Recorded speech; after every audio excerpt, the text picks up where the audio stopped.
নমস্কার বন্ধুরা, আবারও এসে গেছে আর একটি নতুন ভিডিও নিয়ে। সকাল সকাল ভিডিওটি শুরু করলাম মায়ের সুন্দর মূর্তি দিয়ে। চলুন এবারে ঘরে যাই, অনেক কাজ আছে। আজকে ছোট রুমটা গোছাতে এসেছি। প্রথমে কাপড় জামাগুলো গুছিয়ে নিলাম। ঢালাইটা প্রচণ্ড নোংরা হয়ে আছে, নিচে চারিদিকে জিনিসপত্র, ট্রলি, আর এই যে এই শাড়িটা আলমারি থেকে বের করে রেখেছি, কাকিমাকে দিয়ে দেবো, মানে আমাদের যে হাউস হেল্প। প্রচুর শাড়ি জমে গেছে, পরা তো হয় না, তাই পুজোতে 2-4টে করে দিয়ে দিলে আলমারিটা একটু ফাঁকা হয়। অনেকগুলো কুর্তি দিয়ে দিয়েছি। ঘরটা তাহলে ভালো করে গুছিয়ে নিই। নিচে এসেই দেখি মা একটা সুন্দর একদম পুরো জম্পেশ করে আমড়ার আচার বানিয়ে রেখেছে। সেটাই আমি ঠান্ডা করে টিফিন কৌটোতে ভরে রাখছি। তাহলে ঠান্ডা করে রাখার পর ফ্রিজে ঢুকিয়ে দিলে সুবিধা হবে রাখতে।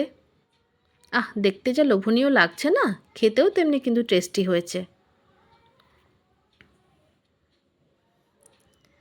মেয়ে উঠে এসেছে, ও ঠাম্মার কাছে বিনুনি করছে। এখন বিনুনি করার খুব শখ হয়েছে ঠাম্মাকে দেখে। চুলটা মাঝখানে কেটে দিলাম তাই, নাহলে এখন অনেকটা বড় হয়ে যেত। আর চুল তো রাখতেই হবে, তাই মাঝে মাঝে এখন একটু ছোট করে দিচ্ছি।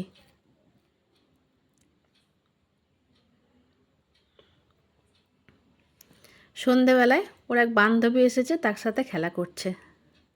যা ধরে ওকে ঘোরাচ্ছে, আমি তো ছাড়াতে গিয়ে কী যে ভিডিও করেছি কি জানি।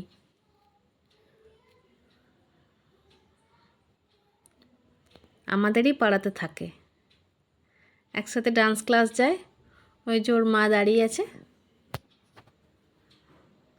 তার পরের দিনে সকালে স্কুল থেকে বাড়ি ফিরছে।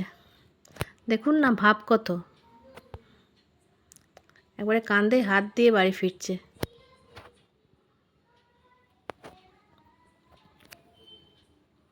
চলুন বাড়ি যাই, বাড়ি গিয়ে মেয়েকে চান টান করাই, তারপর খেতে বসাতে হবে।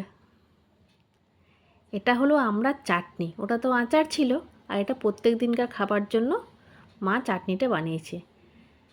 তাই মাকে বলি, কত রকমের চাটনি যে তুমি বানাতে পারো।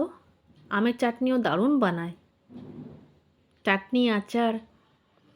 এই যে দুপুরবেলায় মা আর আমি পোস্ত ভাত খাচ্ছি। ওই যে মায়ের ভাতের থালা, একটু ভাত দিয়েছি, সেটাও খায়নি।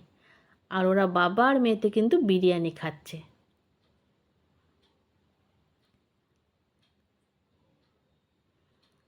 মা উঠে গেছে খেয়ে দিয়ে, বোতলে জল ভরছে। সন্ধেবেলায় সেদিনকে একটু চটপটি বানিয়েছিলাম। কিছুটা ভিজে ছোলা রেখেছি, আর এদিকে একটা ভাজা মশলা বানিয়ে নেব। আর প্রেসার কুকারে মটরটা আর খানিকটা ছোলা সেদ্ধ করতে দিয়েছি। আর এদিকে বাটিতে আমি শসা, টমেটো, কাঁচা লঙ্কা সব কুচি করে রেখে দিয়েছি। এই যে সেদ্ধ হয়ে গেছে। একটু ভাজা মশলা দিচ্ছি, একটু নুন দেব, একটু চাট মশলা আর কাগজি লেবু নিয়ে সব একসাথে মিক্স করে নেব। খানিকটা একটু তুলে রাখার পর তারপর পেঁয়াজ কুচি দিয়েছি। দারুণ লাগছে কিন্তু দেখতে, খেতেও কিন্তু খুব টেস্টি হয়েছিল। আমি অল্প একটু মুড়ি মিশিয়ে খাচ্ছি।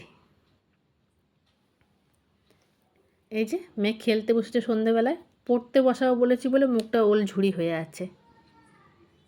দেখুন না, মুখ বেঁকাতে। আমি বলেছি দেখ, এইটাই আমি কিন্তু ব্লগে দিয়ে দেবো। দেখি গণেশ শুয়ে আছে। চলুন একটুও খেলা করে নিই, তারপর পড়তে বসিয়ে দেবো। ভালো লাগলে ভিডিওটি লাইক